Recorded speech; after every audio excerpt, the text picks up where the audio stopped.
These long dog days of summer, I mean, we just made it through a heat wave. Mama was parched through this heat wave. I was hitting up Dunkin' every single day, and I will continue to probably for the rest of my days, but especially this summer. Dunkin' is helping everyone stay cool this summer with its lineup of refreshers. These drinks are packed with bold, fruity flavors and served ice cold. It's amazing. Dunkin' refreshers are the perfect afternoon pick-me-up. I like to start my morning with them personally, and then sometimes I go back for a second one because I'm just feeling crazy. They come in a variety of delicious flavors, including fan favorites mango pineapple and strawberry dragon fruit. And then for a limited time, there's black cherry and there's pink pineapple. I'm going to tell you something right now, and it's a bold claim, let me tell you, but I stand behind it. Pink pineapple will change your life. It is so good. It has me feeling like I'm sitting in a pool, resort side, just living, honey. It's so yummy. Try your favorite flavor with green tea, sparkling water, lemonade, or Dunkin's all-new limeade. I haven't tried the limeade yet, but I'm going to. Usually I get my drinks made with green tea and occasionally lemonade, but I do really like the green tea. Or if you don't want to build your own, try one of Dunkin's curated refreshers like the Cherry Lime Ricky or the Ultimate Pink Daydream. The Cherry Lime Ricky, scrumptious. I could drink like 3 of these a day. They're so freaking yummy. Head to Dunkin' today and find your favorite refresher. Dunkin' refreshers contain less than 1% fruit juice. Limited time offer. When it comes to online college, Southern New Hampshire University is so good, it's scary. Listen, the facts don't lie. SNHU has degree programs that fit your goals, online classes that fit your life, and real support at every step. And if that wasn't enough, they've got some of the lowest online tuition rates in the U.S. This is an airtight case, you guys. Visit snhu.edu/morbid to get started. That's snhu.edu/morbid. Every good detective needs a partner to support them on important cases. Think of a State Farm agent like your sidekick, there to help you along the way in your search for coverage. State Farm can help you choose the coverage you need, whether it's for your home, car, boat, or even RV. With so many options, it's nice knowing you have help finding what fits for you so you can get back to solving all of life's bigger cases. Go to statefarm.com or use the award-winning app to connect with a local agent and get a quote. Like a good neighbor, State Farm is there. Hey, weirdos, I'm Ash. And I'm Elena. And this is Morbid.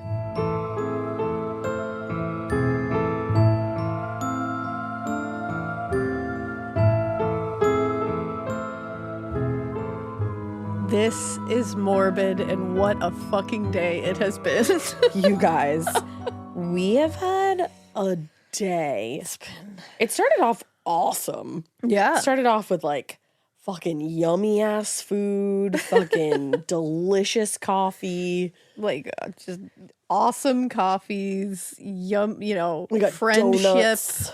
camaraderie. Friendship and camaraderie. Wow, listen to her. And then a bird flew in my house. And I think, tell me if I'm wrong, I know you will. I think that's supposed to be a bad omen. And then I looked it up and it was like, in some places, it's a good omen. So I think it's just whatever the fuck you feel. Well, when you said that, I was like, okay, well, I'm choosing to look at it as a good omen. Because I think that's like, that's it. I'm going to take it as a good omen. And let the record show that me and Mikey saved the bird. It's true. They did. They got it out of the house safely and soundly. But that happened. So that was weird. And it kind of interrupted the flow of the day. But we were kind of laughing about it being like, oh my God, that could have been so bad. I'm so glad we found it. And then all of a sudden we're in the middle of doing our recording thing. And all of the alarms in my house start going off. And they're just going, fire. So we go running out of the room. Because, John fire is holding my youngest and like in panic. And it's like, let's get out of the house. And we go and look into my in-laws' side of the house. Yep. And John, I couldn't see it at first, but John looks out in there and he says, goes, oh my God. Oh my God. And I was like, and in my head, I'm like, oh my God, there's flames. Like half of our house is about to burn down. I was about to panic. And I fully thought we were about to be like pushed back by something. I was like, oh my God. And he was like, so I look and there is water pouring from the ceiling fan and the smoke detector. Like Pouring is an understatement. Like a waterfall. Like, it was straight intense. up. Like, it was raining, like downpour monsoon raining in that room. Legit. And so he was like, just get everybody out of here. I don't know what's going on. So he went running upstairs to see if something was setting this off. Like, what the hell's going on? We still don't know what's happening. We have a plumber here. But and even the plumber was like, even the plumber's like, what the fuck is going on? But I figured it out. Yep. I figured it out. Yep. So this is a real warning. It's a real lesson that we can all learn about manifesting things properly. Always be detailed with your manifestations. You. Didn't I tell you? I can get willy-nilly a little bit about my manifestations, and this was one of them. So I love Guillermo del Toro. I just do. I promise this connects. I'm not just saying this out of nowhere. Although sometimes maybe I will just say that. Destroyed, and I love Guillermo del Toro. I love Guillermo del Toro. But he famously has a rain room that he writes in. It like inspires him, the sound of rain. And you've been talking about this for like a year. Forever. And I've been talking about how, oh my goodness, I would love a rain room. Just someday I want my writing room to have like rain, you know, like it would be so inspiring because I love the rain and I love like gloomy weather. I've been saying I want a rain room for a long time. And I wasn't specific. I didn't say I want Guillermo del Toro's exact rain room. No, I just said a rain room, and you know what? A rain room I got. So although this sucks, and I don't know what's going on here, I can't be mad because I think I did this. So, and I can't be mad because after all that, she goes, "Oh, I need a taco." It's true, and I did. Said, does that mean I can get a Baja Blast? She literally. And here I am sipping on my Baja Blast. You little bitch. That's exactly what happened. Fucking love a Baja Blast. As I'm watching the rain water just pour down as through we were the all ceiling. Like, let the rain fall down and take my dreams. As Hilary Duff sauntered in with her hands in her front pockets. Hey guys. And just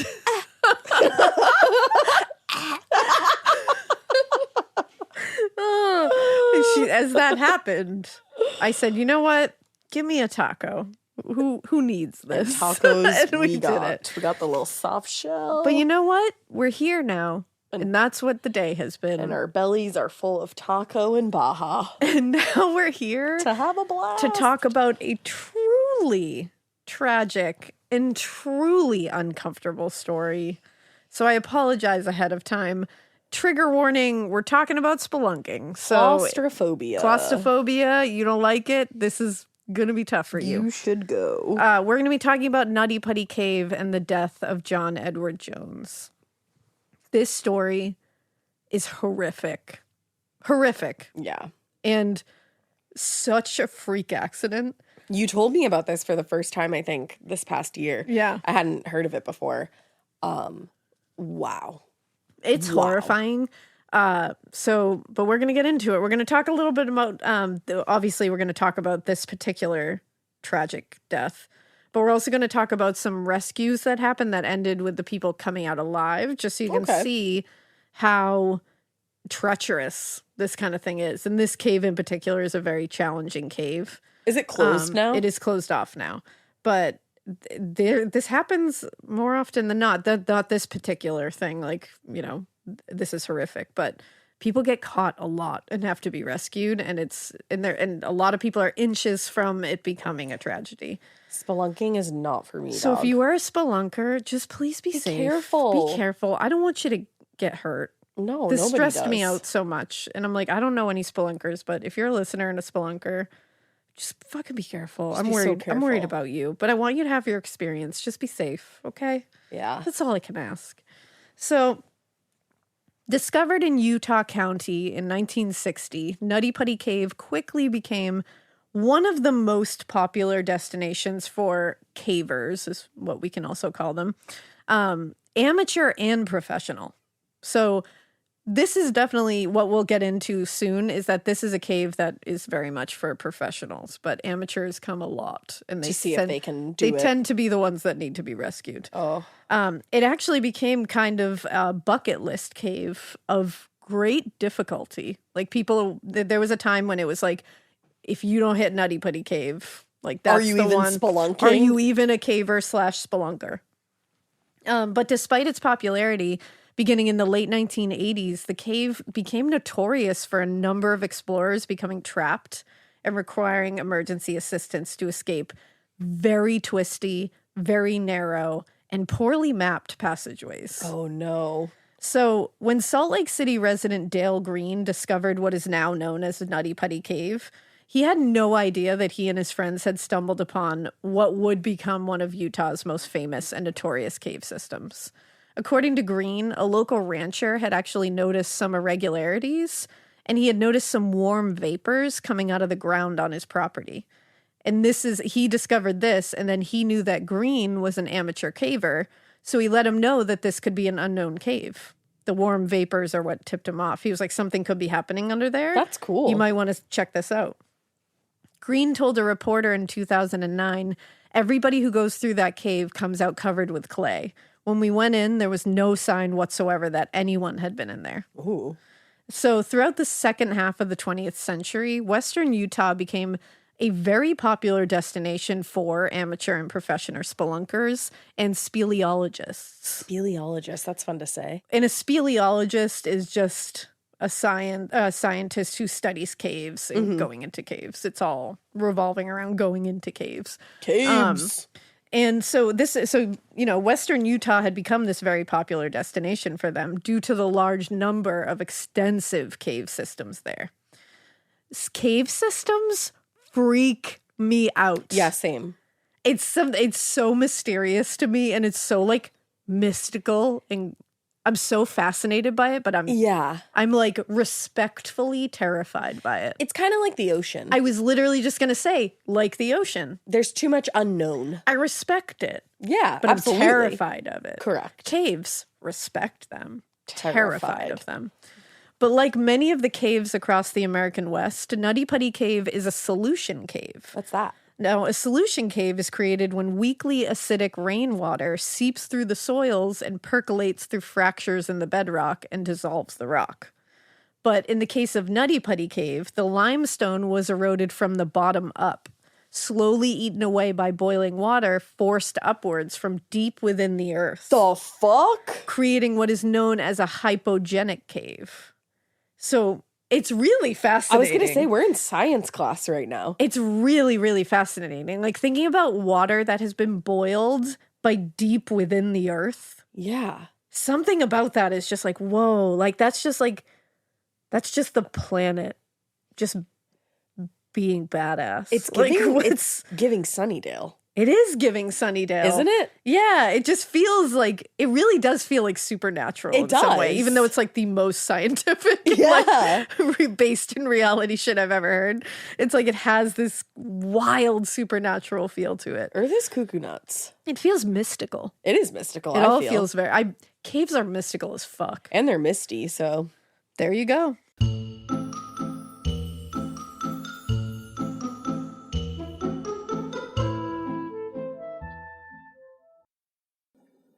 Getting paid twice a month doesn't mean money is scarce. It just feels that way. That feeling makes you do weird stuff, like putting things on a card you didn't need to. Earnin removes that feeling. With Earnin, you can access up to $150 per day of money you've already earned, plus up to $1,000 between paychecks. Standard transfers take 1 to 2 business days with no mandatory fees, and expedited transfers start at $3.99 and cap at $5.99. 5 million people are already on it, and honestly, it's wild it didn't exist sooner. Download Earnin on the App Store or Google Play, spelled like earning money without the G. Type in Morbid under podcast when you sign up. It'll really help the show. Earnin is a financial technology company, not a bank. Access limits are based on your earnings and risk factors. Standard cash outs take 1 to 2 business days with no mandatory fees. Expedited transfers available for a fee. Tips are voluntary and don't affect the service. Available in select states. Terms and restrictions apply. Visit earnin.com for full details. Every good detective needs a partner to support them on important cases. Think of a State Farm agent like your sidekick, there to help you along the way in your search for coverage. State Farm can help you choose the coverage you need, whether it's for your home, car, boat, or even RV. With so many options, it's nice knowing you have help finding what fits for you so you can get back to solving all of life's bigger cases. Go to statefarm.com or use the award-winning app to connect with a local agent and get a quote. Like a good neighbor, State Farm is there.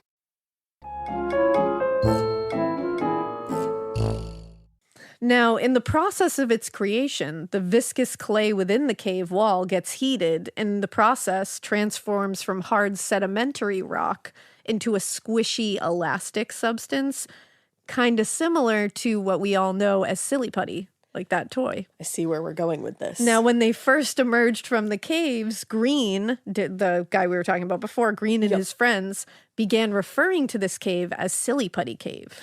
Because of that substance seeping out of the walls. But eventually they started talking about it and saying it was called Nutty Putty Cave because they thought it sounded better. Okay. Which I agree. Nutty Putty Cave sounds... Yeah, Nutty Putty's better than Silly Just Putty. got a good feel to it. As word about the cave made its way around the caving community, the name stuck and it's been known as Nutty Putty Cave ever since. Now, interestingly enough, Green and his fellow cave friends were not really impressed by this new cave. Really? At first. He said, quote, "It didn't really have anything pretty in it, and there aren't a lot of places where you can stand up. So you're just pretty much crawling around all the time and you get all muddy." That sounds fucking terrible. Sounds like a fucking nightmare to me. Yeah. Like that's my hell. There are two things I don't want to do. I'll do them if I have to, but I don't want to run and I don't want to crawl. I don't want to do either of those things. I learned how to walk and I'm cool with that. Yeah, right? Like if I can't stand up for long periods of time, like no. That's an even issue. thinking about it is giving me the willies. I'm like, willies, she says. I'm getting stressed. Yeah. Strangely enough, despite all of this, like I said before, it became pretty popular with locals and cavers. And Green later recalled, "I called it a date cave. The kids from BYU take dates out there." Imagine If no. Hold on. Because if a motherfucker ever approached me and was like, "Hey girly, do you want to go spelunking on our date?" I'd be like, respectfully, go fuck yourself. Respectfully, no, sir. No, it's a date cave. Or it was a date cave. Stop it. Yeah. Stop it. There is nothing romantic about that. Not for me, but for some people, I guess it's... Oh, the danger is romantic. No, this whole thing has really given me... Yeah, claustrophobia doesn't get me going. No, it does not get me going as well, but to each, does not get me going as well. We're not here to shame, so whatever gets you going, date cave or not. Wow. So located just outside Salt Lake City on the western side of Utah Lake, the entrance to Nutty Putty Cave sits on Blowhole Hill in Utah County. I mean, it sounds terrifying to me. But I don't do tight spaces. You enter through a 6-foot wide opening, and then you must climb down a 15-foot drop that opens into a chamber with branches to the right and left that together make up nearly 1,400 feet of tunnels at a depth of 145 feet below the Earth's surface. Oh, so you're just like inside of Earth? It's in the Earth. No. Yeah, you're all up, and that's what caves are. You're just in the Earth. No, I'll be on the Earth. I'm going to stand on Earth. Yeah.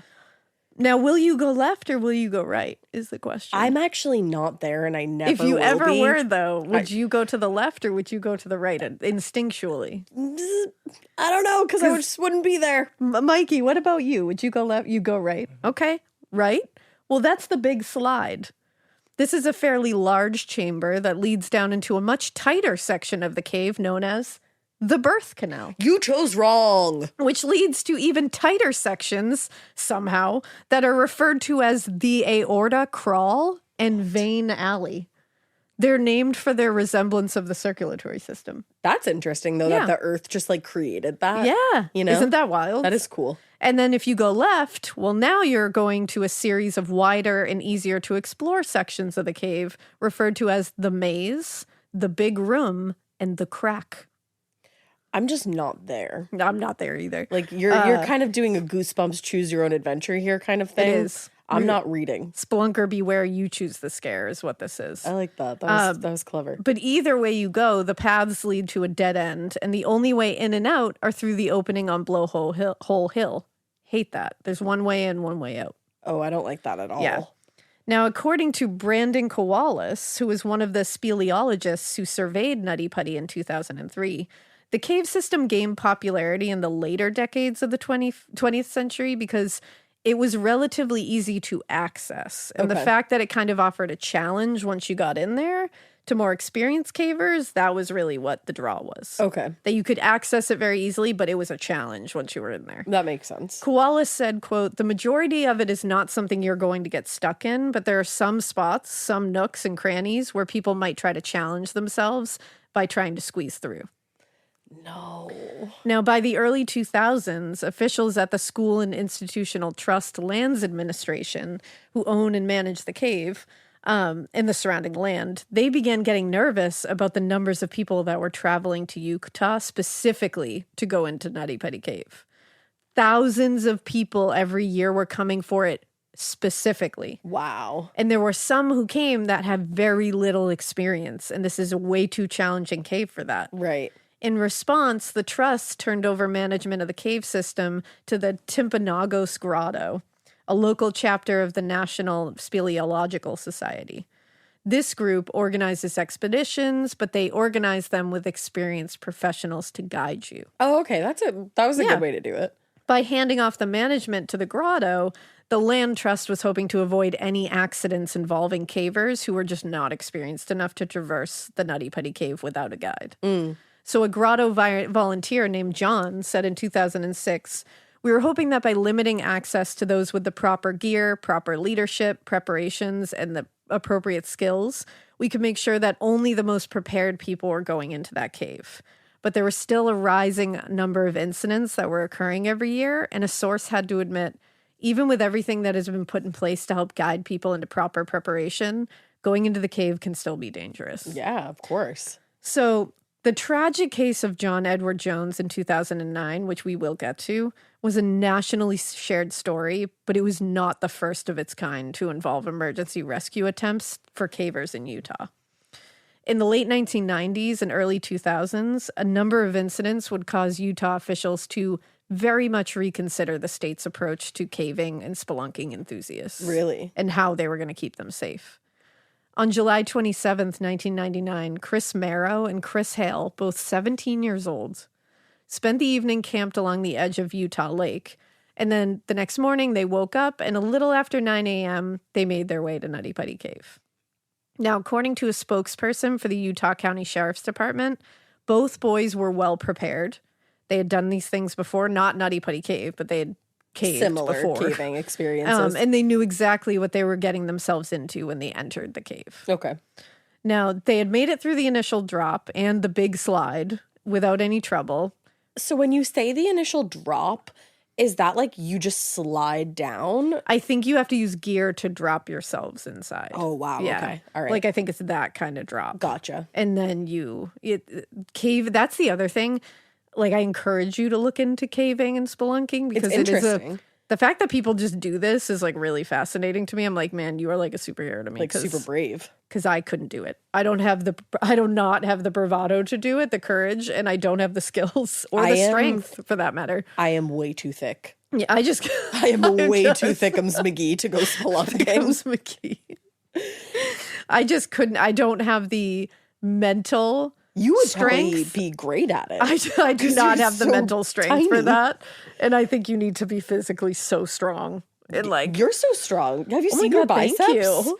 Thank you. Yeah, the people on Scream saw them once. Saw the biceps. You have crazy biceps. But I just got mentally, I could not do this. No. I don't have the mental capacity to. No courage here for this. Like I stand in awe. So it's one of those things where it's almost like you're kind of like going down the side of a mountain where they like have they literally have, I think, lower themselves down with like a pulley and everything like that, and then you have to like pull yourself back up at the end. That's so scary. Yeah, it's like a lot. It's like, and that's the thing. It takes real physical strength, and to like do this. I would think agility of your mind. Absolutely, you know, to it takes, know where to put certain gear and oh yeah, it's a skill set that I can't even fathom. Yeah. It's really like fascinating. But they made that initial drop, the big slide. They went down with no trouble, and then they reached the birth canal around 10:30 a.m. Okay. According to the sheriff's spokesperson, They were just too big for the area they tried to go through. Oh, no. And both boys quickly found themselves stuck in the small opening about 120 feet underground. No, shut up. The spokesperson said the birth canal is a narrow part of the cave that leads to all kinds of interesting areas. But the area is so tight, hikers have to suck in their stomach and chest to get through. If you don't do it right, you get stuck. I just had to take a deep breath. Yeah, same. So rescue workers responded to the call for help that morning and spent nearly 12 hours slowly wiggling each boy forward and chipping away small pieces of limestone to pull them through.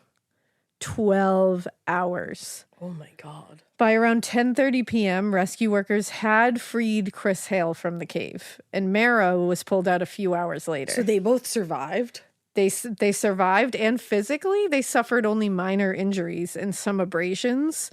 But really, it was just the fact that they spent 12 hours in a really stressful, scary, and uncomfortable situation that was the real bummer here. Oof. And it was wild because after the rescues were successful and it was clear that the boys were safe and relatively unharmed, the rescue workers kind of had a sense of humor about the whole thing. I guess you kind of have to after all that. Yeah, I that. guess so. One said, I suggested we tie a rope around their ankles and pull them out with a four-wheeler, or they could just perform a cesarean section on the birth canal. I like that. They were really set up for that there. I wonder funny. if they ever went spelunking again. Right? Like, I would love to know. I know, I feel like that, but I feel like people who are brave enough to do it in the first place always end up doing it again. Mm-hmm. Because I think people who are brave and skilled enough to do it in the first place know what mistakes they made, so they're determined to do it again and not make those mistakes. That's true. But who knows? Now, a few years later, in the summer of 2004, there was a situation that didn't really inspire any lighthearted sighs of relief afterwards. 16-year-old Brock Clark, who did live through this. Okay, but good. It wasn't as like, the first one was treacherous. It was scary. It took a long time. Obviously, I myself could not lay in any position for 12 hours and being stuck between rocks. So that was a horrific rescue as well. But this one was like, had a slightly different edge to it. Okay. So 16-year-old Brock Clark, who had been spelunking with friends in Nutty Putty, got stuck in an upside-down position. Oh, my God. In roughly the same part of the cave that pinned Hale and Marrow in place only a few years earlier. It was Friday night when he and his friends had gone into the cave. It was late in August. They were planning to spend the afternoon in the cave and then just return home a few hours later. When they reached the entrance to the birth canal, Brock entered head first into the opening and was trying to lead his friends into the next chamber because, like we said before, the birth canal leads into like the really cool parts of the cave. Yeah. So you have to go through that to get to the cool ones. But it was dark in that part of the cave, and because of this, Clark had been taken off course. Oh, no. And ended up finding himself wedged into a small crevasse at a very downward angle. And it was not the birth canal. It was the wrong one. And he realized he had made a mistake. And in a panic, he tried to twist and wriggle his way out of the space. But that wedged him even tighter. And his left leg ended up being pinned up behind him. Oh, my God. Now, once they realized that Brock wasn't going to be able to get out of this position, one of his friends stood watch with him while the others went to get help. They went to the sheriff's department and got there around 6 p.m. And rescuers followed them back into the cave. And it took a while to get to the area, and hours later, they were still trying to slowly extract him from the place he was wedged in.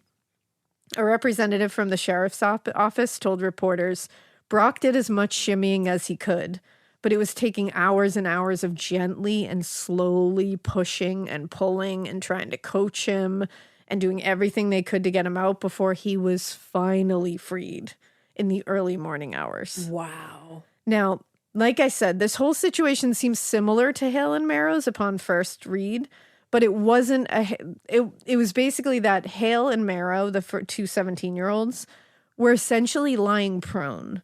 So they were lying in a regular laying down position, face down. Okay. They weren't tilted at an angle. They were just laying down. Okay.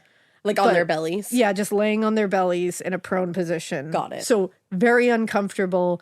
Personally, mentally, I don't know if I could have gotten through that the way that they did for 12 hours. So I'm saying that for sure.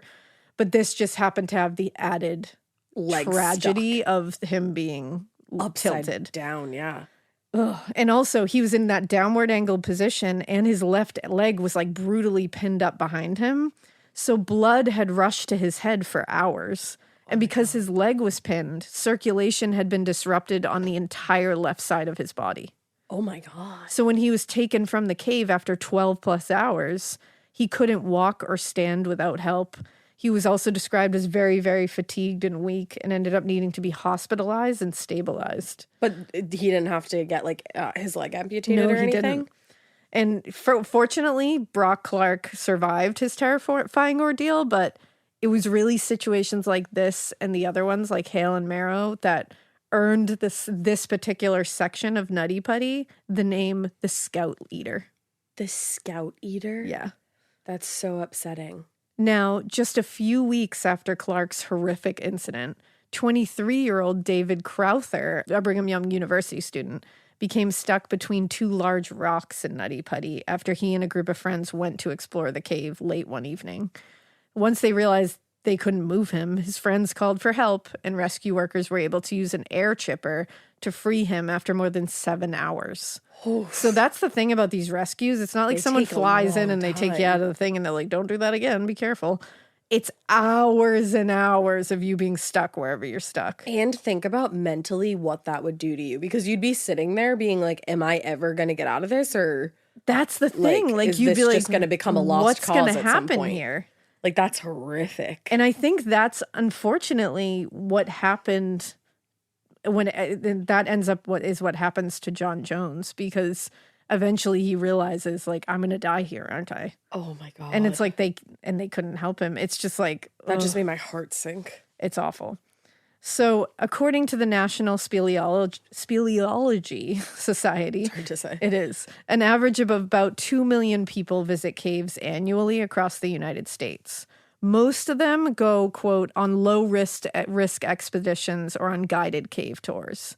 Of those, roughly 50 per year require emergency assistance after getting trapped. And interestingly, 83% of those are men. I wonder if it's because like of their build. Yeah, maybe that's what it is.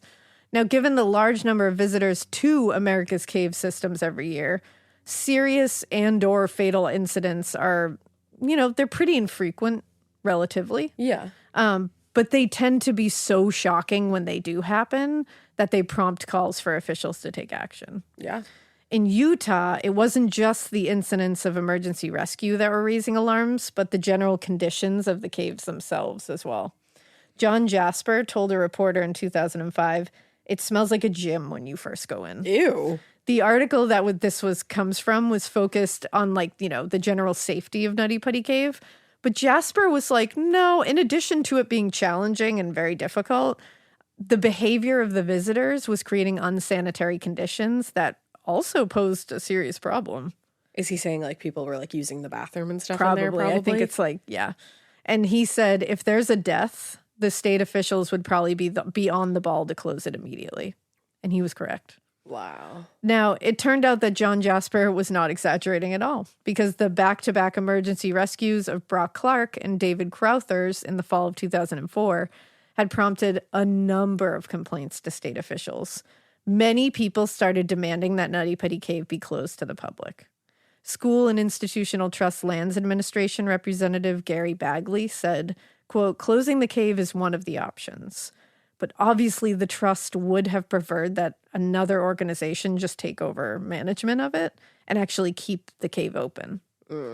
But as far as Bagley and the trust were concerned, Nutty Putty Cave had become more of a liability than it was really worth. That's what it sounds like to me. And they were like, we don't necessarily want it to be closed off to everybody or, just like sealed off. They kind of wanted to direct their resources into something that was a little more profitable and less dangerous. Like there was a lot of liability involved with this. And they were like, I don't know if this is really something we're really prepared to handle. Like, I don't think we have the resources. Like in simple terms, the School and Institutional Trust Lands Administration did not possess the resources or expertise to manage Nutty Putty as a destination for visitors. It doesn't sound like it. Like I think the initial look at it was something different, and now it's become this big massive problem. destination. So they were thinking this is going to be better off in the hands of a more appropriate organization for what it has become. Mm-hmm. Because honestly, by 2005, Nutty Putty was receiving more than 4,000 visitors per year. Whoa. Which is nearly twice that of any other cave in Utah. That's insane. But Jasper estimated only about 1% of them were properly equipped to enter the cave. Yeah, 1% of visitors were properly equipped to enter the cave. 1% of 4,000. Yikes. So the issue of public safety came up again a few months later. Oh, okay. Though this time it was under unfortunate circumstances. Oh, no. Now, this is really awful. So on August 17th, 2005, Jennifer Galbraith and a group of 5 friends went out to explore the caves under Y Mountain in Provo, Utah. According to Jennifer's father, Chris, she had experience exploring caves. Okay. But she had never been in this cave system as far as he knew. He said, I think it was just an adventure that went bad. Oh, no. Now, across western Utah, there's a lot of old mine shafts that have been out of use for nearly a century. And they are literally all over the landscape. And they can look very much like cave systems. Oh, but they're like super dangerous. They pose a far greater risk than natural cave systems because of their instability. Right. Especially like they they're old. collapse a lot. That evening, Jennifer and her friends decided to enter a cave known as the Cave of Death. Oh. Which is, in fact, not a cave at all. It's an abandoned mine entrance that dead ends a few hundred feet in. Oh. Of the 5 friends, only one, Joseph Ferguson, was like, no, I don't want to go in a mine shaft, and he waited outside. Okay.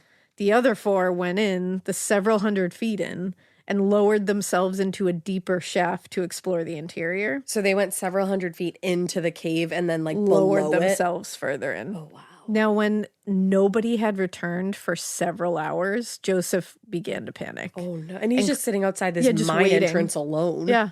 And he called police, who put together a rescue team to find the 4 friends in the shaft. When they found Jennifer and her friends in the lower part of the mine, they were all dead. The exact cause of death is unknown. What? According to rescuers, quote, the guide rope was reportedly intact. Cold water, lack of air, or a hang-up might have caused their deaths, although they couldn't be certain about what happened. So officials theorized that maybe after lowering themselves into the shaft, Jennifer and her friends became trapped in a very small space that regularly flooded with water. And so they panicked and were unable to reverse their course. And it's believed that they couldn't find their way out and probably suffocated due to limited oxygen in the pool. Oh my God. What a fucking way to go. That's It is so horrific. I know. I feel like we keep saying horrific, but that's the only word you can way use to describe this. Truly. Wow. Yeah. Within hours of retrieving the 4 bodies, authorities had put a no trespassing sign outside of the entrance to the mine and began pouring cement to close off the entrance. Wow. While sealing up the entrance would likely prevent any future deaths like this, it wasn't always a permanent solution. Provo Mayor Lewis Billings told reporters there are mines all over these mountains. The problem with sealing up caves or mines is that it often makes the curious explorer even more so. Oh. A prime example is the Spanish Moss Cave, which has a steel door. People have been so curious that they dug underneath it to get in. It's like, I'm sorry, but if you have to dig underneath a You gotta steel know, door if to get something's in, sealed like, off like that, leave that's it a no. alone. It's like when we open up like a sarcophagus that's been like under this wild amount of, earth for hundreds and hundreds and thousands of years. And we're like, wow, let's open this up. It's like, okay, I get it. I'm for science. Absolutely, I'm for of exploration. course. I'm for, looking into history, all that. There's a line. There's certain things that I'm like, There's a I line. don't know. I don't know. Some things just they don't pass the vibe check in a closed off mine or a closed off cave system. It's not passing the vibe check. No. Leave it alone. Something bad happened in there. Just leave it alone. It's like earlier this year when they found that worm that was like prehistoric. Yes. And like they were like, let's thaw it and figure It's out. I'm like, like, isn't that no. every disaster movie ever? No. Stop doing it. But of course we're kidding. Science forever. Yeah, no, but, science, But don't go absolutely. into sealed off places like this. No. It's dangerous. Yeah, and I don't know about worms. And I don't know about Just words. for the record. I mean, read the troop.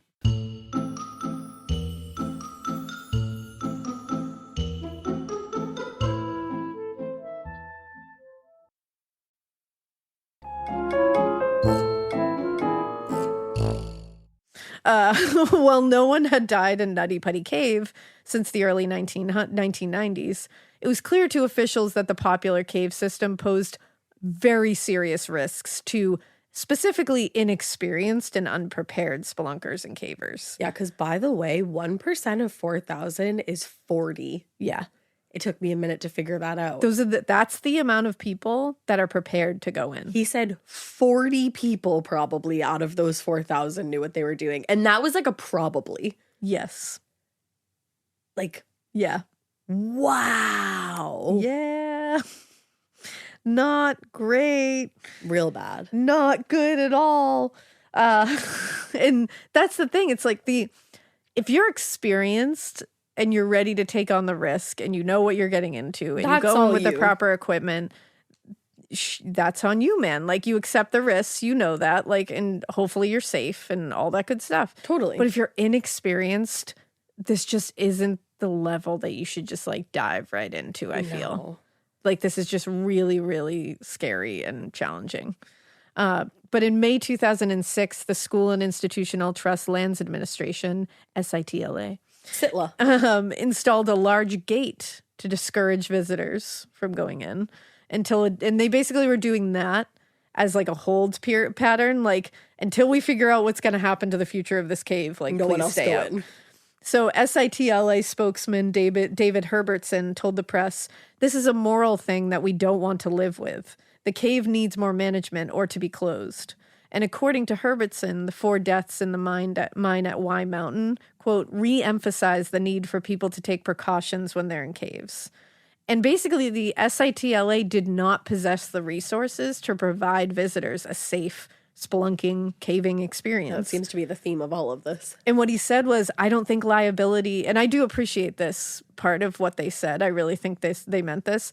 He said, I don't think liability is an issue at all. And he said, but I do believe that we don't want to tell somebody that their son or daughter died in our cave. Yeah, I mean, of course not. And I think that's pretty decent of them, that their main focus was not being responsible for more deaths, not liability, not fully like profitability and all that. They were like, no, what we really don't want is to have to go to somebody's parents and say, your kid is dead in our cave. Yeah, who wants to do that? Now, while most people understood this idea to... This part of the show is brought to you by Anua, the Korean skincare brand known for scientific, gentle, yet effective formulations. The latest from Anua is the Retinol Collagen Gua Sha Cream, a firming cream with a gua sha-shaped tip built right in. Have you guys heard of gua sha? It's that viral massage tool that moves fluid and tension out of your face. Less puffiness, a snatched jawline, honey, more definition in your face. Retinol firms and reduces fine lines, and collagen keeps your skin plump and structured. This cream has both of those things, arguably the most optimal combo for that snatched, lifted look all in one step. I am obsessed with the Gua Sha cream. First of all, it feels so cool to the touch. When you put that on your face, it's just like, this is lovely. It's like a little spa treatment that you can give yourself. I like to do mine at night after I get out of the shower. I rub the cream on my face with the little gua sha. I'm sculpting that jawline, honey. I got it on the cheekbones. And actually, I had a facial the other day, and the lady doing my facial, the professional, she said, do you use a gua sha at home? And I said, I do. And I said, how did you know that? And she said, I didn't have those little like bumps in my chin or like different areas like that. So she could tell that I was using the gua sha. And I said, oh my God. I just feel like I wake up less puffy in the morning when I do it the night before. But you can do it whenever you want to. I, 10 out of 10, recommend this product. The Anua Gua Sha Cream value set is available at anua.com, already discounted. Use code MORBID for an extra 10% off. That's ANUA.com, code MORBID. The Sherwin-Williams summer sale is here. Get 30% off select paints and stains or 35% off their newest product, Emerald Symmetry, July 17th through the 27th. Whether you're looking to refresh your interior or your exterior, they've got the colors to bring your vision to life.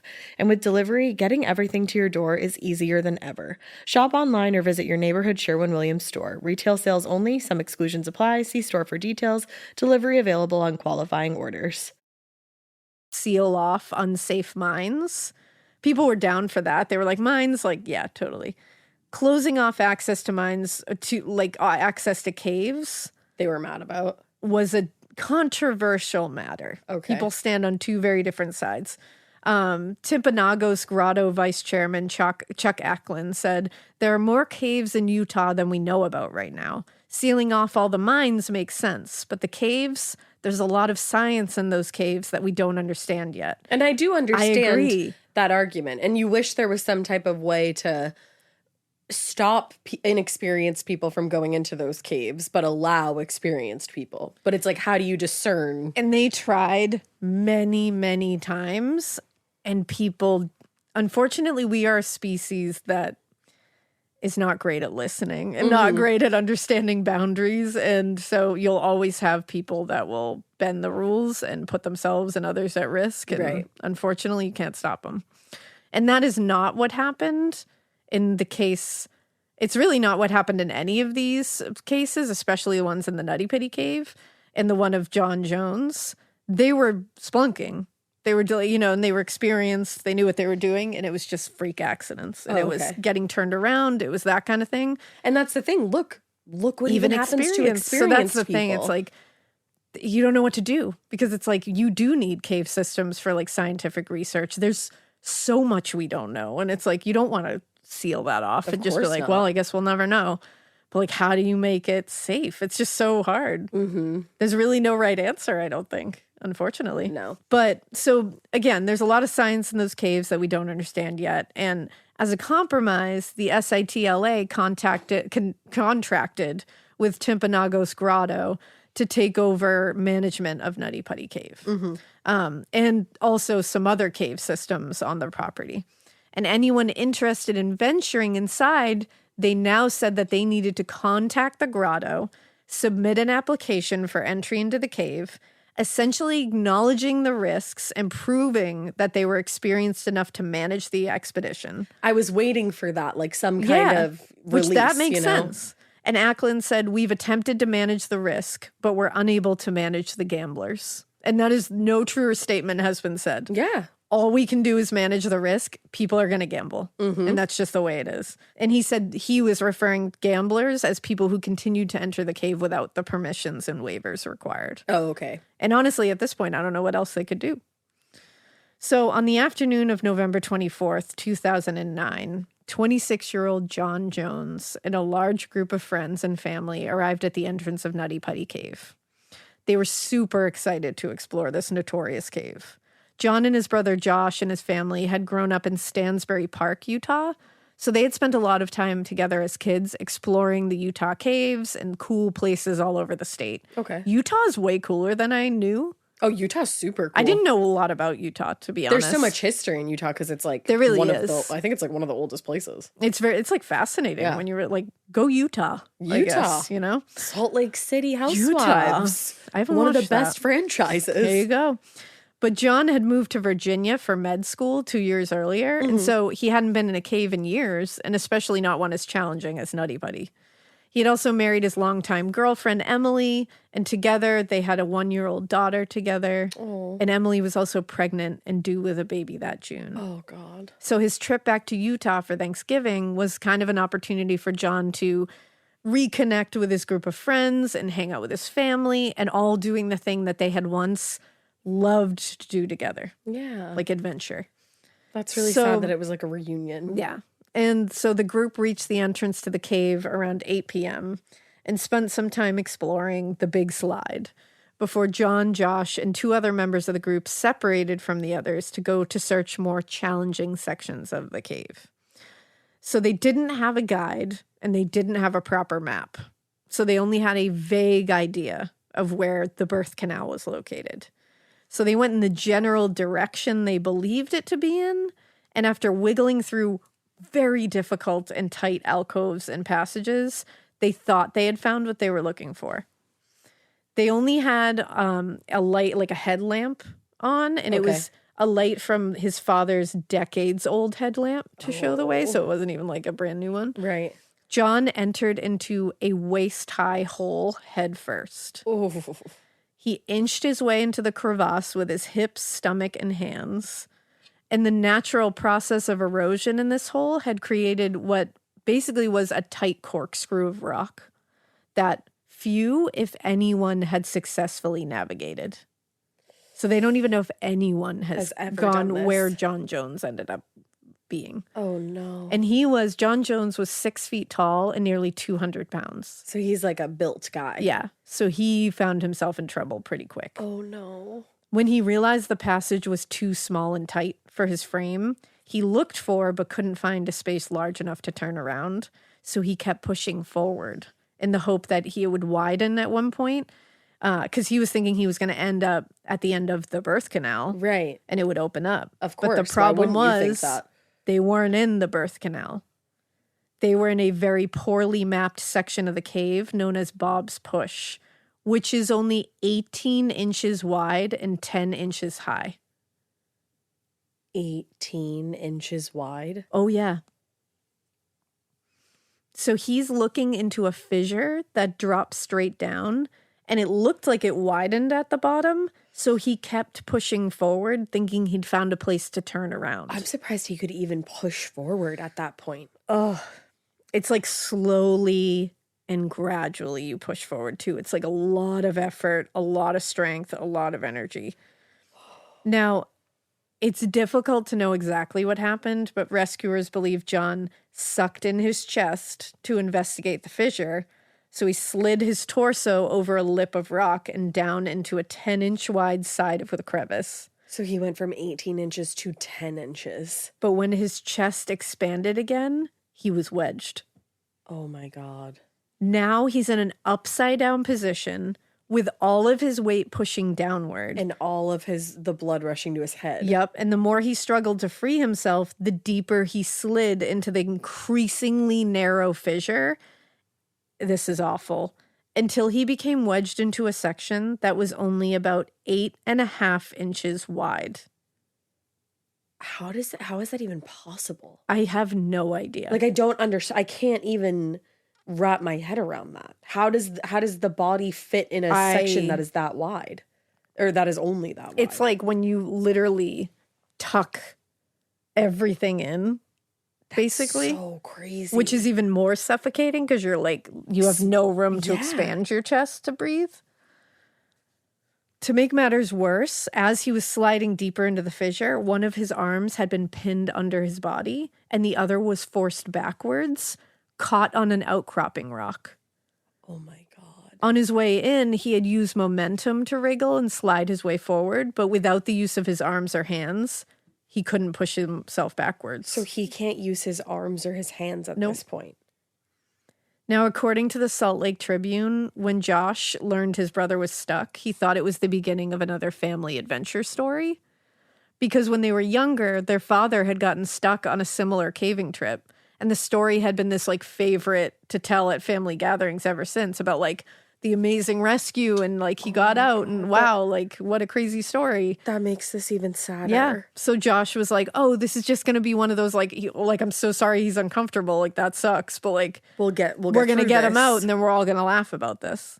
Oh my, and the fact that he had that much hope. Oh, they all had so much hope. hope. So heartbreaking.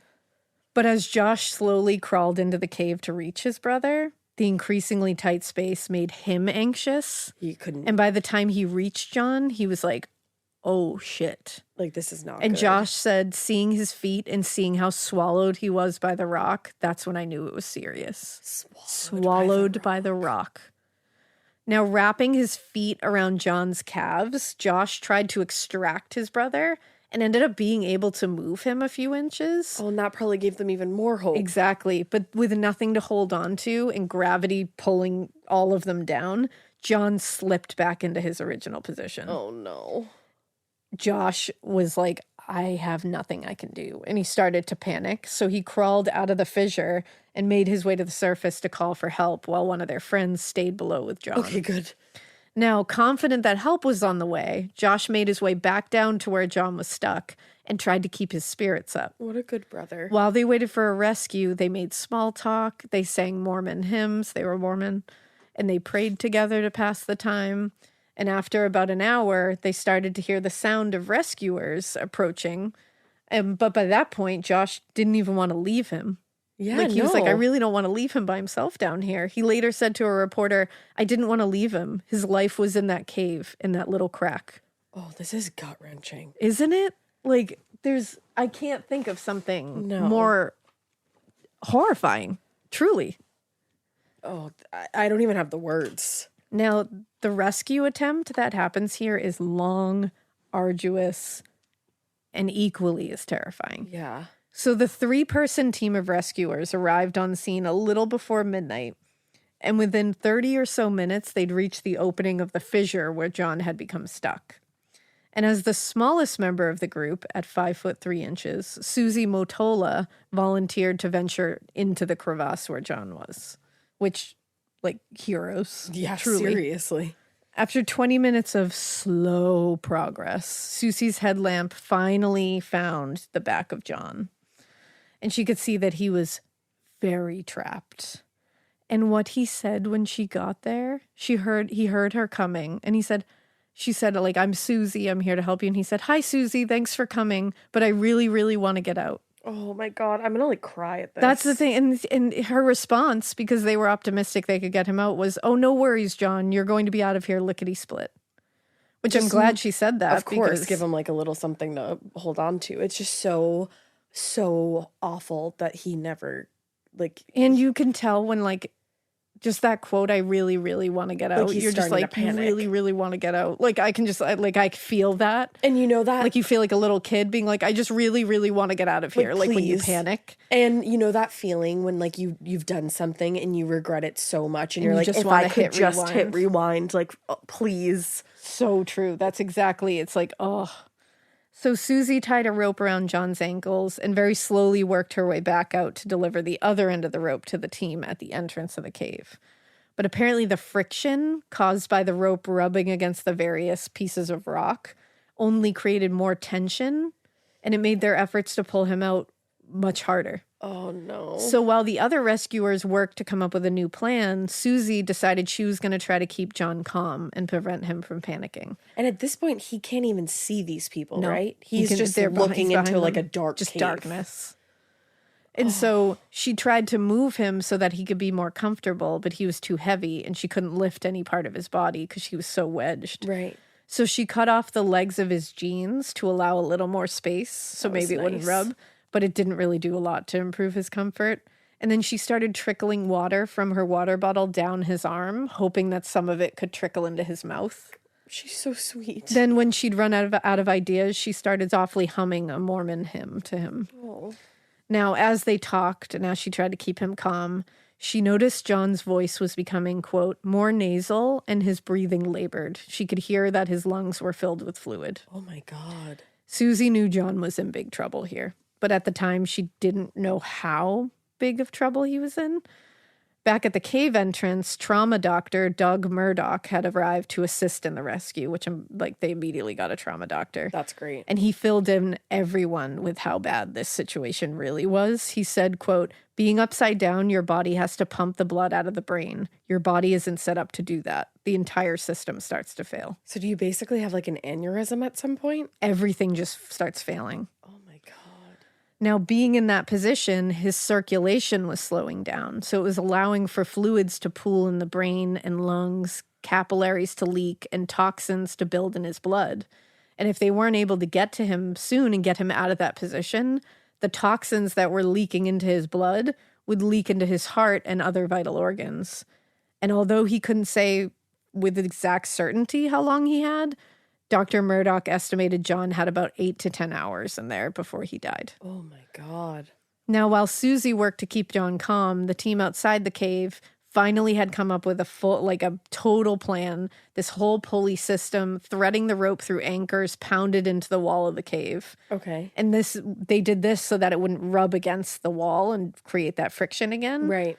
And the problem, however, was that the size of the opening where John was stuck was so tight that each piece of equipment had to be sent down one at a time in a process that took nearly 1 hour for each piece. And he only has 8 to 10 hours Yes. to even live at this point. Meanwhile, they're still brainstorming other possible strategies. These people must, But this is unprecedented. Like, they how must do you be even so stressed. But for them to be just giving the it their amount of best times go? they try here and the lengths they go to and the danger they put themselves in and the things they come up with, they tried so hard. Like, And they you tried must be- so hard. You must be terrified as a rescuer going in there because what if you take What if one you get wrong turn? stuck? It's literally a split-second decision Yeah. of which way to go. And when you get down there, I'm sure Susie and everybody else who ended up, like this guy Ryan, this guy Dave, who goes down there to talk to John. His brother, You Josh. hear this guy talking to you and being like, I really, really just want to get out of here. Like, thank you for helping me. Like, please help me. Everything in you must want to be like, all I want to do is get this Like, guy I'll do out. whatever I Like, can. you just want to lift this guy out to his family and be like, he's okay. You know, like that's all they ever want out of a rescue, and they're not getting it. And you here. have like the weight of the world on your shoulders. It just must be such the physical load. I can't even fathom. Like, my body won't even begin to imagine that physical load that it takes, but the emotional and mental load is unthinkable. Unreal. Now, they ordered air drills and chisels, but the equipment was too large to get down into the crevasse. They considered explosives to create a second opening where they could pull him forward. Oh, wow. But they quickly realized that wasn't going to work. That was going to cause more dangerous problems, stuff. yeah. They even ordered 6 gallons of vegetable oil, hoping that they could slide him out, and they tried, but it was impossible. So now he's covered in oil. They tried everything. Oh.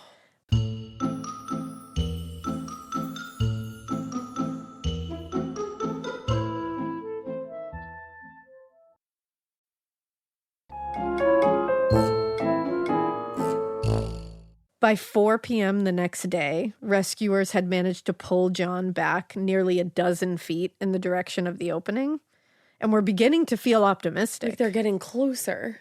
But they would soon, and they thought they were going to get him out. They were like, okay, we're moving him. This is working. Yeah.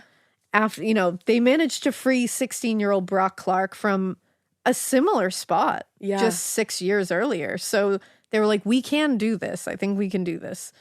But the problem was John was stuck way further down than Clark was. And Clark, I think, was in like a different spot in the crevasse. And he was also a 16-year-old teenager. Right, he's built differently. And it's like, this is a grown man. Like, yeah. Now, despite the optimism of those working on the surface, things inside the cave were not as optimistic. John's heart had been working overtime to circulate the blood for nearly 24 hours. Oh my God. I didn't realize he was stuck for that long. And at this point, his heart's working so hard and his body is going through such an excruciating amount of stress that each pull on the rope caused his legs to knock into the wall of the cave, and he would have an excruciating wave of pain go through his whole body. And then at this point, it gets even worse because they had reached a point in the tunnel where the tight angles meant they couldn't bend John's body backward without likely breaking his legs. Oh my God. And at this point, they said the physical trauma of that is something that his body at this point is so weak, he will go into shock and die. Like, he will never be able to survive the trauma. If he had just gone down into there and they broke his legs, That'd be different. horrible trauma. I can't even fathom. But your body isn't in the state where it will necessarily kill you. Right. He is so weakened right now that there's no way he would have survived that. Oh my God. I don't even know what to say. So as they're realizing all of this, they realize that the anchors holding the rope on the pulley system were starting to give way. Oh my God. So after hours underground, Susie Motola had crawled out because she needed a break at that point. I mean, it's been 24 hours. And she was replaced by rescue worker Ryan Schertz. Like Susie, Schertz was an expert spelunker. He was very familiar with the caves in Western. Getting scared is one thing. Getting a thrill is, well, you want more of those in your life. The Genesis GV70 is built to thrill, baby. A thrilling yet elegant design always makes driving the GV70 an exciting adventure. Its powerful athletic stance screams performance and turns heads. Everybody's looking at you, girl, or boy, or whoever. Command the road and experience a class-leading standard 300 horsepower. Oh my God. Plus, discover the different dynamic drive modes for all different terrains.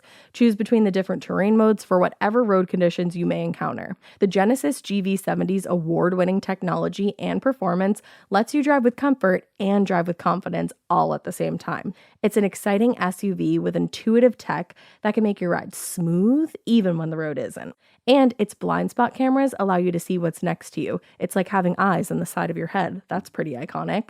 Its performance, by the way, is measured not only in power, but in how it makes you feel confident, sexy. The Genesis GV70. Learn more at genesis.com and feel the GV70. Need a boost? Sometimes all it takes is tapping into your inner cool. Icebreaker's gum helps you unleash the confidence within. Each chew releases a rush of icy flavor powered by cooling flavor crystals, sending a wave of refreshment to reinvigorate all your senses. Icebreaker's convenient pack fits everywhere, from car cup holders to backpack pockets, so you can find your cool wherever you go. Grab Icebreaker's gum online or at a store near you. Utah, and he knew what the situation was. He understood the dangers here. And when he actually made his way down into Nutty Putty and reached John, he said he had to fight back tears knowing how little chance this man had. Of course. Because he's like, I just knew. When Shirts reached John, John said to him, help me get out. I don't want to be on my head. And he was talking about the new position he had found himself in because he had been pulled out of that other crevasse. And I guess where he was now, he was kind of on his head. Oh, no. Because the pulleys were breaking, so they had to leave him in that position. Oh, and then he said, why did you guys put me here? Oh, I'm like actually gonna break Honestly, down. This is a devastating story. This is just like torture. He also just seems like a really nice guy. Yeah, it's just like everything he's saying is like he was panicking, but he was also just like, he seemed just like a kind guy who was going after an adventure with his family and had done this before. So it's not like he was like, oh, I've never been in a cave before, I'm going to do this. And just knowing that his dad had been stuck before and had gotten out of it, and the hope that gave them. You know, he was sitting there being like, my dad went through this. My dad came out. Like, we can do this. And his whole family was probably thinking that. And his wife is pregnant. His wife Emily has a 1-year-old with him and is pregnant with his child due in June. And wasn't it just Thanksgiving? Hadn't you said that earlier? It was Thanksgiving. This was their Thanksgiving trip. It's just awful. This is devastating. This poor family. So Ryan Shirts sat with John and tried to keep him calm, keep his spirits up, all while the rest of the rescue team was rebuilding the pulley system now. Wow. And then they're going to have to put all of it back down and all of the equipment down. Like it takes an hour at a time for each piece. Oh my God. And Ryan Shirts said he knew there was really not a lot he could physically do for John, but he was like, I just wanted him to know that he wasn't alone. Like he wasn't stuck in a crack alone there. So he helped him get water through a long straw attached to his water bottle. Wow. He said he rubbed John's leg, hoping that human touch would help calm him down. Oh my God. And then he said, as a devout Mormon, he shared stories with John about his time as a missionary in Ecuador because it was something they could bond over and it was something that comforted him. And for the most part, I guess Ryan really was a calming presence, but every now and then he said the situation just overwhelmed John and he would become panicked and starts thrashing his legs and screaming. Because he's probably just He just wants to get out. Like desperately. You must just want to you want to like Hulk through that rock and just get the fuck out. Yeah. Now, by late afternoon, the rescue team had finished installing the new pulley system and were ready to try once again to extract John with several hard pulls. That's what they were hoping to do now. They were like, we just got to try.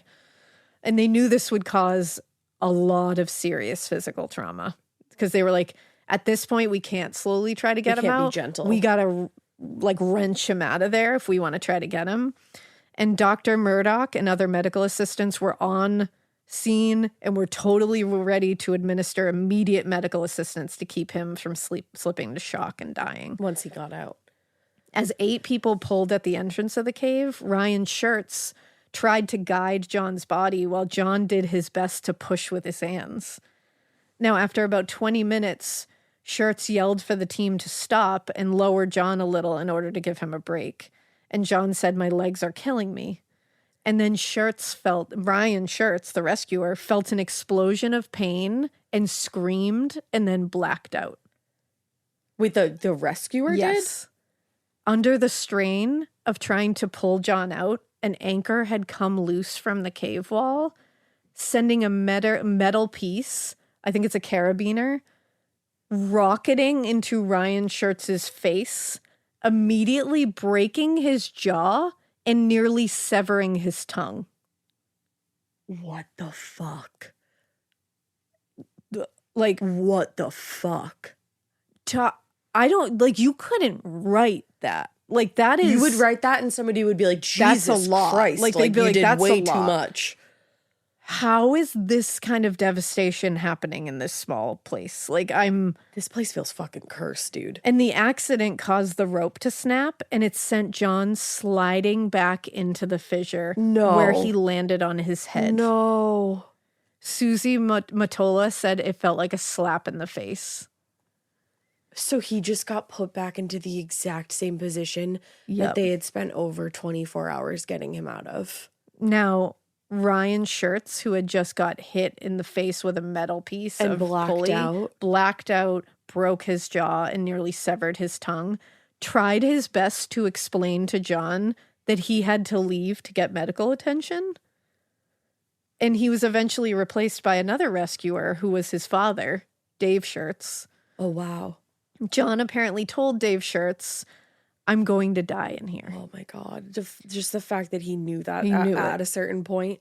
And Dave Schertz tried to reassure John that they were going to get him out, but by that point, it was becoming obvious that they really don't have a lot of options here. Like, they've tried everything. Of course. The team worked to fix the pulley system, but the tools were too large to get down into the crevasse, and Dave couldn't get into where John had landed to even tie a new rope.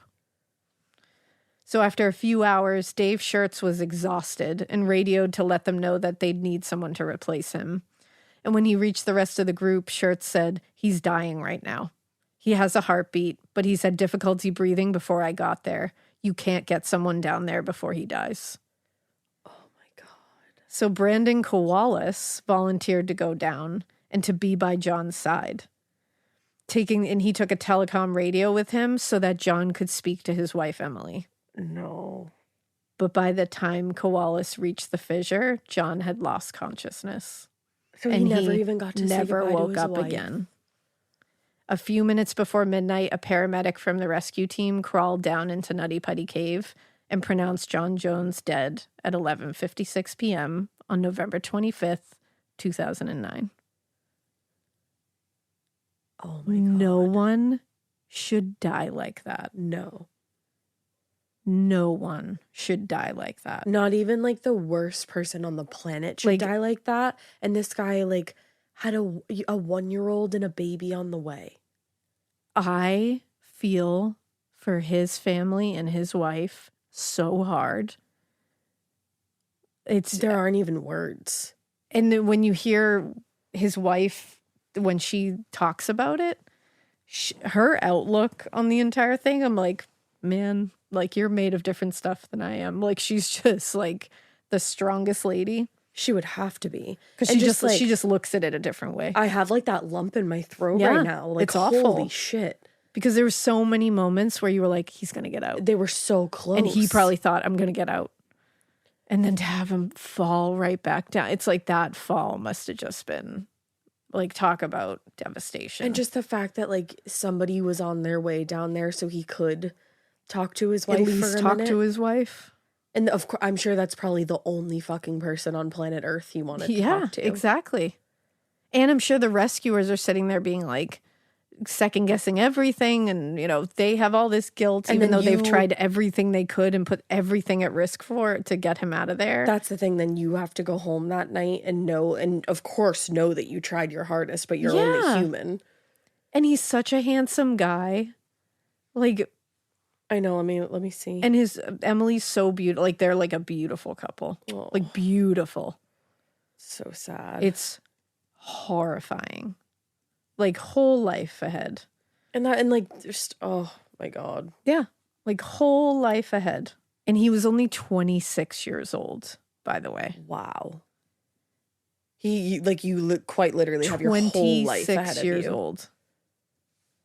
That's just the saddest thing that I've ever heard in my life. It's horrific. Truly, truly, truly horrific. Now, obviously, John's death was unbelievably devastating for his family and the team of rescuers and anyone who had really just put every bit of hope on the line that he was going to come out battered but still alive. Right.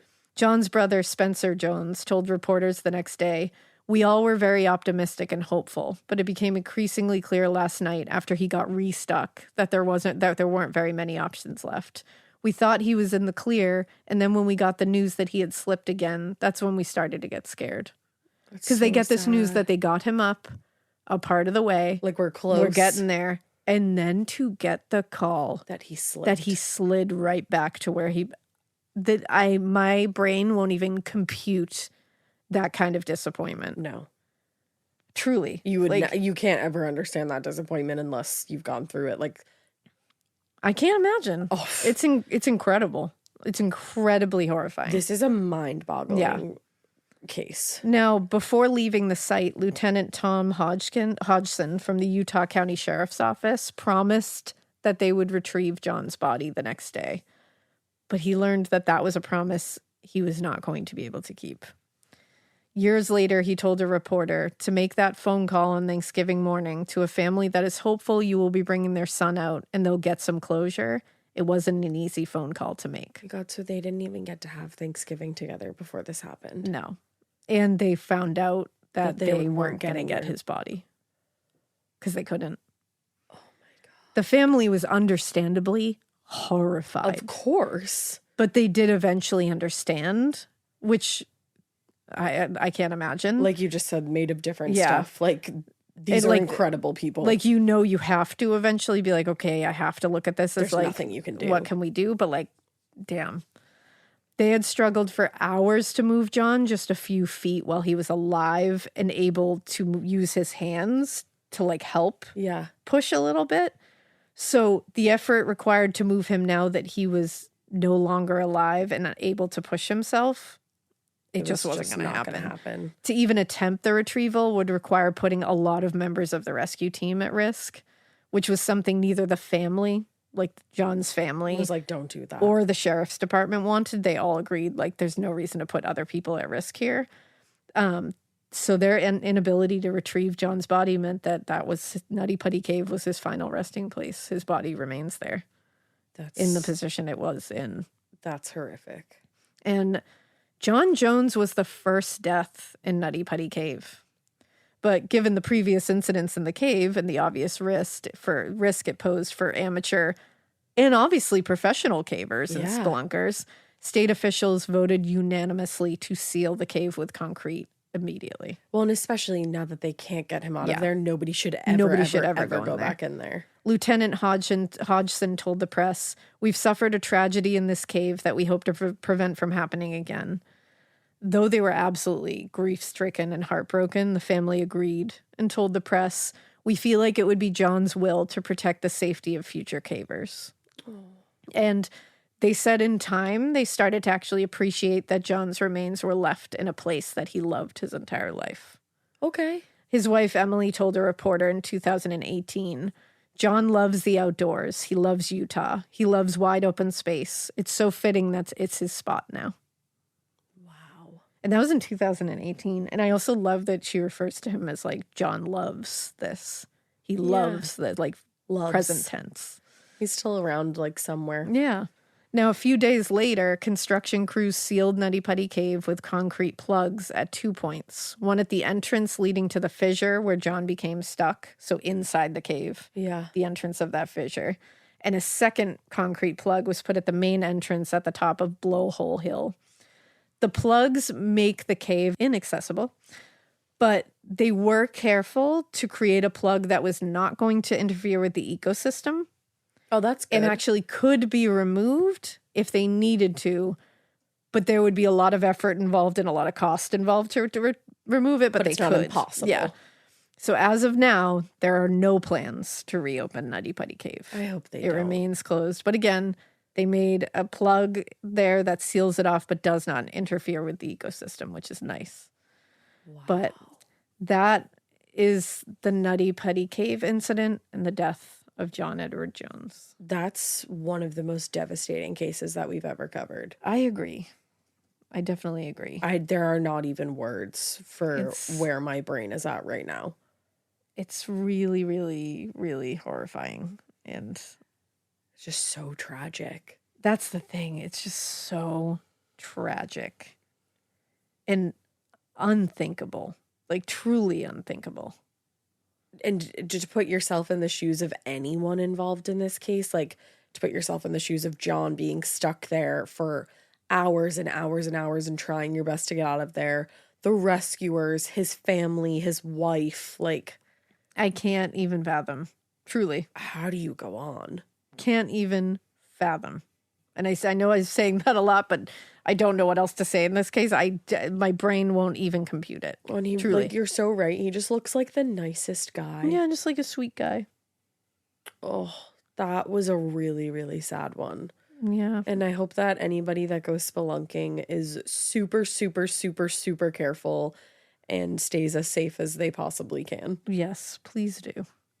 Wow. So we hope you keep listening. And we hope you keep it weird. I'm not doing it not so weird for this one.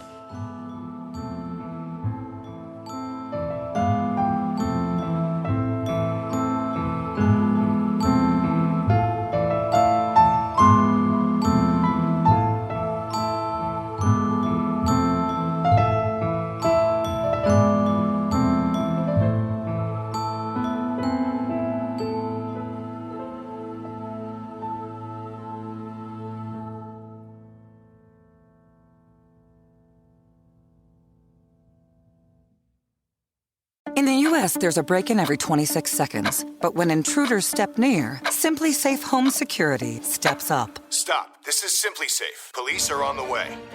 Using AI alerts, U.S.-based live agents help deter break-ins. Simply Safe, no long-term contracts. Save 50% on your new system with professional monitoring at simplysafe.com/SXM or with promo code SXM.